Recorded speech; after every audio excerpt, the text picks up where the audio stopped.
من صلی فیہ رکعتان یزاد اللہ فی عمرہ سنتان صلوات بر محمد۔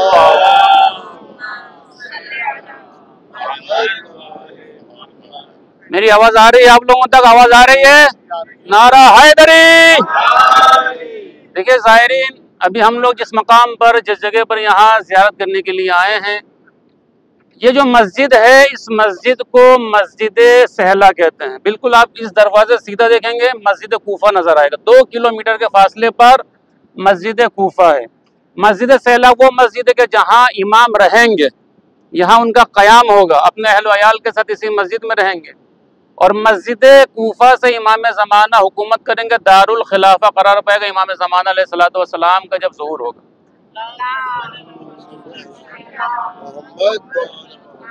دیکھیں شریعت میں 4 مقامات ایسے ہیں کہ اس کے بارے میں بیان کیا گیا ہے کہ جب انسان وہاں پہنچے تو اسے اختیار ہے کہ اپنی نمازیں پوری پڑھے یا قصر پڑھے۔ جیسے مسجد الحرام، خانہ کعبہ کے پاس، بھلے ہی آپ مسافر ہیں لیکن اگر آپ نماز پوری پڑھیں گے تو اس کی فضیلت زیادہ ہے۔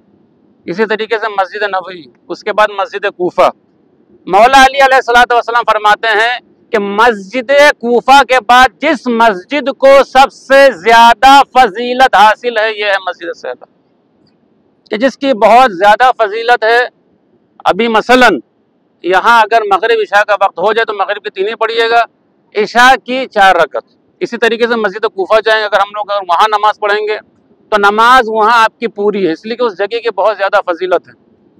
مسجد سہلا اسے کہتے ہیں، مسجد بنو ظفر بھی کہتے ہیں، اس لیے کہ یہاں مسجد کوفہ کو تعمیر کرنے کے بعد جس مسجد کی بنیاد ڈالی گئی یہ ہے مسجد سہلا۔ کوئی اللہ کے نبی ولی ایسا نہیں گزرا ہے کہ جس نے اس مسجد سہلا میں نماز نہ پڑھی۔ یہ وہ مسجد ہے کہ جو ایک زمانے میں جناب ابراہیم علیہ الصلوۃ والسلام کا گھر کہلاتا۔ جناب ابراہیم علیہ الصلوۃ والسلام اسی مسجد میں رہتے تھے۔ جناب ادریس جو ابھی تک باحیات ہیں، اسی مسجد میں جناب ادریس علیہ الصلوۃ والسلام کپڑے سلائی کیا کرتے تھے۔ یہی وہ مسجد ہے کہ جہاں جناب موسیٰ اور جناب خضر علیہ الصلوۃ والسلام کی ملاقات ہوئی تھی۔ یہی وہ مسجد ہے کہ جب جناب اسرافیل روز قیامت سور پھونکیں گے، وہ کون سی جگہ ہے؟ اسی مسجد سے جناب اسرافیل سور پھونکیں گے، اور اسی مسجد کے اندر ایک ایسا پتھر موجود ہے کہ جس میں 1,24,000 نبیوں کی تصویر موجود ہے، لیکن وہ کسی کو نہیں پتہ۔ جب امام زمانہ کا ظہور ہوگا تو امام بتائیں گے کہ وہ پتھر کس جگہ پر موجود ہے۔ یہ وہ مسجد ہے جس کے بارے میں امام جعفر صادق علیہ الصلوۃ والسلام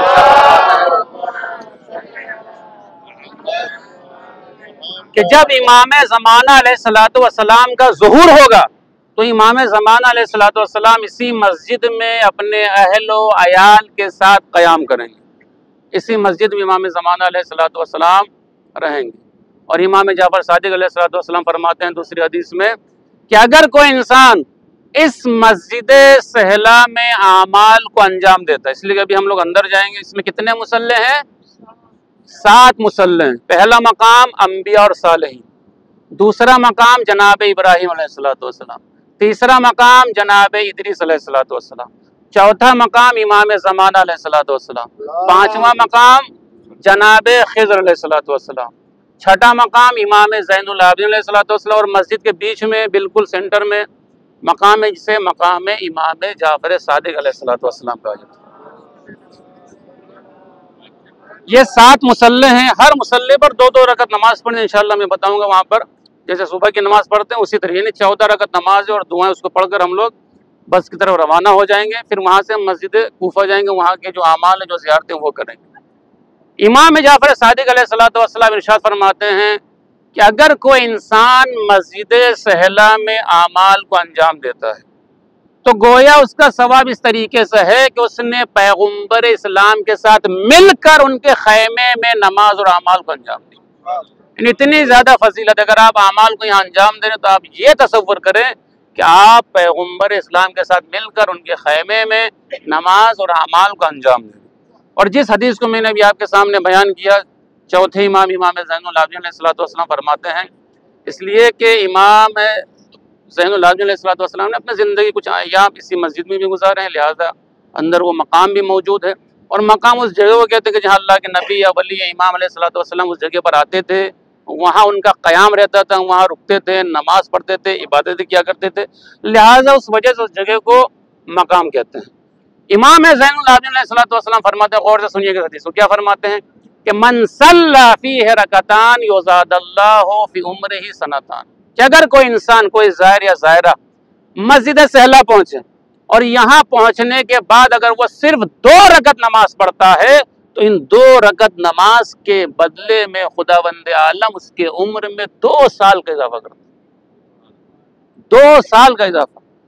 بھائی زندگی اور موت اللہ کے ہاتھ میں ہے، کل نفس ذائقۃ الموت، ہر انسان کو موت کا مزہ چکھنا ہے، لیکن چوتھے میں اپنی طرف سے نہیں کہہ رہا ہوں، یہ امام کی حدیث امام فرماتے ہیں مثلا ایک انسان کی مدت حیات اللہ کی طرف سے معین ہے، 70 سال، 80 سال، 95، 100 سال پکڑ لیجئے، لیکن اگر وہ اس مسجد میں آتا ہے جیسے آپ لوگ ابھی آئے ہیں، تو آپ یہ تصور کریں کہ آپ سب کی عمر میں 2 سال کا اضافہ ہو جائے گا، 2 سال کا۔